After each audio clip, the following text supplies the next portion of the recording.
Now lately we've been getting a lot of emails from the fans out there asking us to explain how a Tesla coil works. So you asked for it, here it is. This is a Tesla coil with its clothes off, so you can see what the bits look like. Now the business end of the Tesla coil essentially is just a transformer. You can see I've got a secondary coil consisting of a lot of turns, and then a primary coil consisting of a small number of turns. So big turns ratio gives you a big voltage.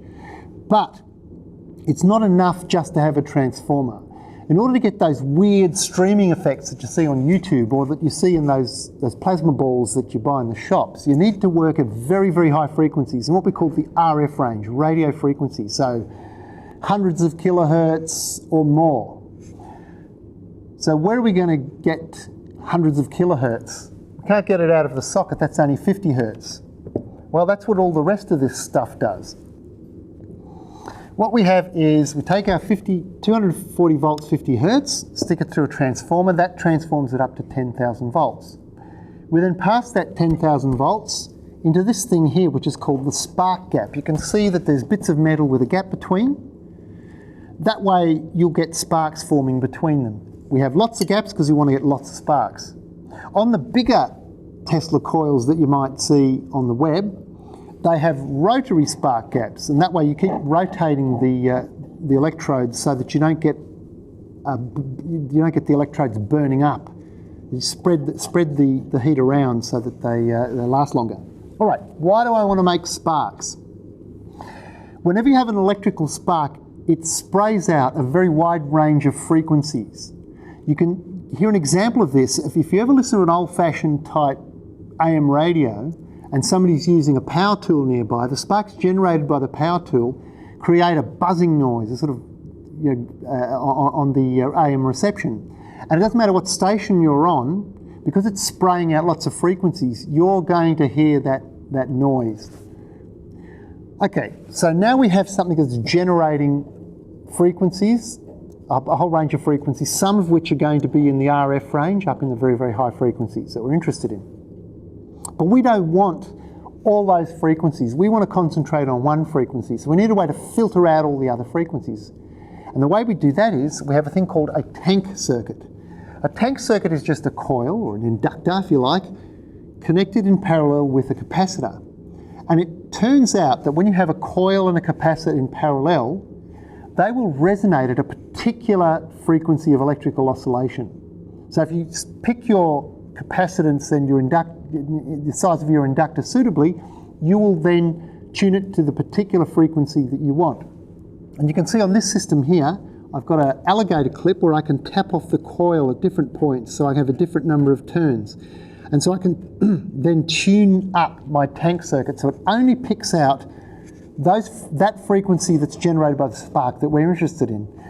And because that frequency is now running in this coil, because that's part of the tank circuit, it's also acting as the primary coil of my big transformer. So I ended up with very, very high voltage, high frequency sparks.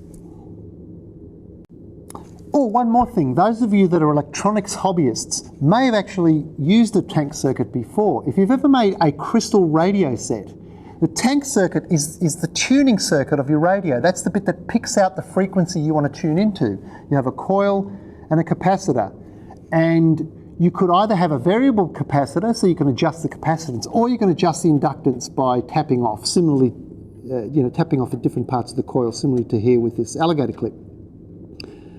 And in fact, up until fairly recently, all radios used a tank circuit in order to tune into the radio station you were interested in. I'd like to switch this on now and make a huge spark go to my head, but it's not actually working, so I'm sorry.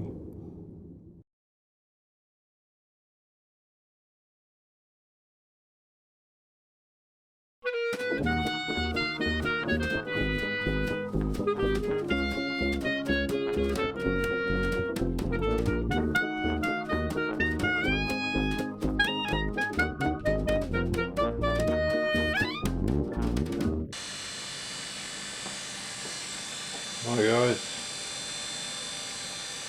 that's the powered transformer at the back.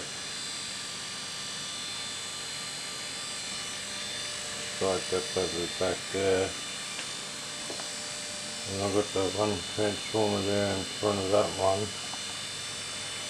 It's the 12 volt 21 watt light bulb. A incandescent car light bulb. This is a 240 volt 25 watt light bulb. I just got them connected directly across the primaries of those two transformers. Around here, this thick cable is the ground for the powered coil, the outside ground. These two are not connected. This is a separate ground, which is not a very good ground. It's about 5 metres away from where the other ground is staked in the ground outside. Okay. So,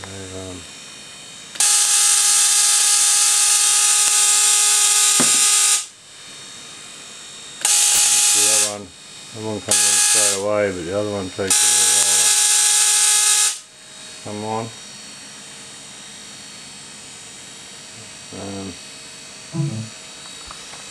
That's the computer.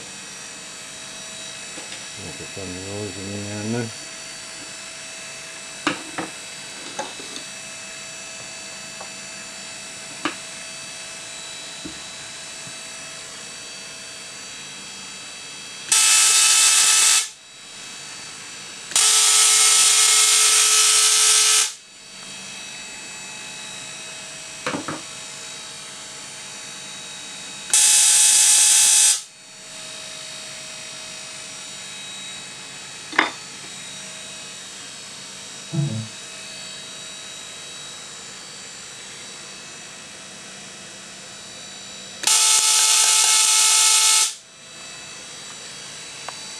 The occasional arcing around the top.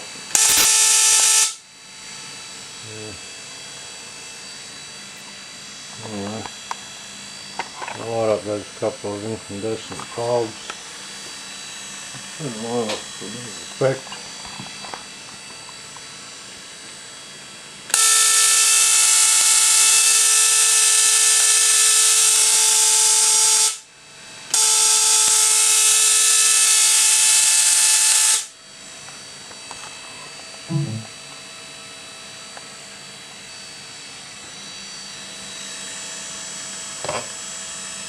So I disconnected this ground from there. Just again disconnect that. So now those two transformers are only inductively coupled to the main transformer. Not quite as much power.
Tesla a stato solido.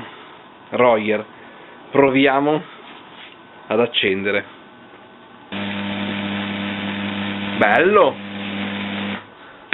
Mi inquieta il fatto che si accende solo una spia da un lato e basta. Non vorrei che non siano protetti GBT, però fa già delle belle scarichette nonostante siamo solo a 140 volt. Bello, bello, bello.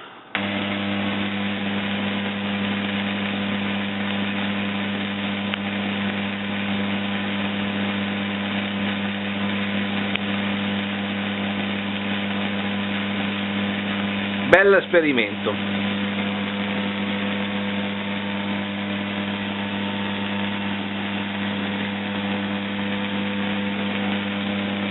Adesso controllo il motivo per il quale una parte della spietta non si accende. Nuovi esperimenti con Tesla Royer. Adesso le spiette si accendono tutte, anche se in maniera strana. Si potrebbe provare a svariacare un po' e dare più tensione. E vediamo quando scoppia. Adesso sono 160 volt. Vediamo. Minchia! Non funziona già più. Ok, dopo il guasto di prima era semplicemente saltato il fusibile. Facciamo nuovamente la prova a 160 volt. Prima ha fatto delle scariche meravigliose. Proviamo. 3, 2, 1. È saltato ancora il fusibile, che ho visto un lampo lì. Però fa delle belle scariche.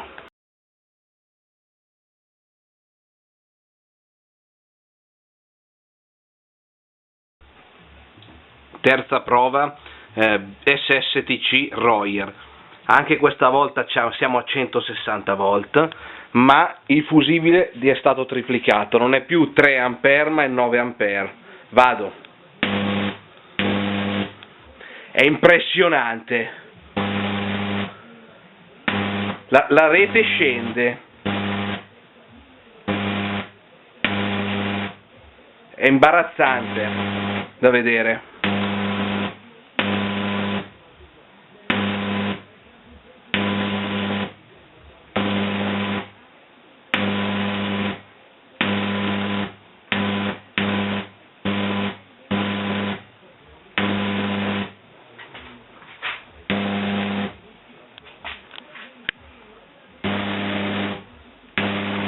Sono lunghe, eh?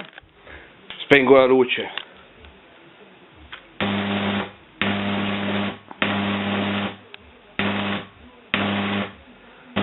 Vedo il filo del fusibile che diventa rosso momentaneamente ed è da 9 A, quindi devo andare piano. Sto ciucciando l'impossibile, Le scariche sono da 40 cm circa. Prova scariche da SSTC Royer.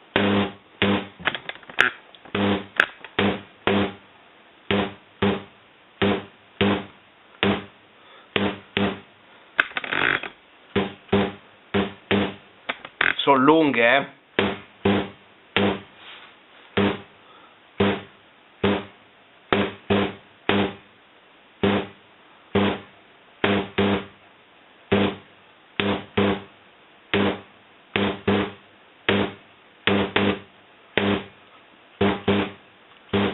Guardate il fusibile.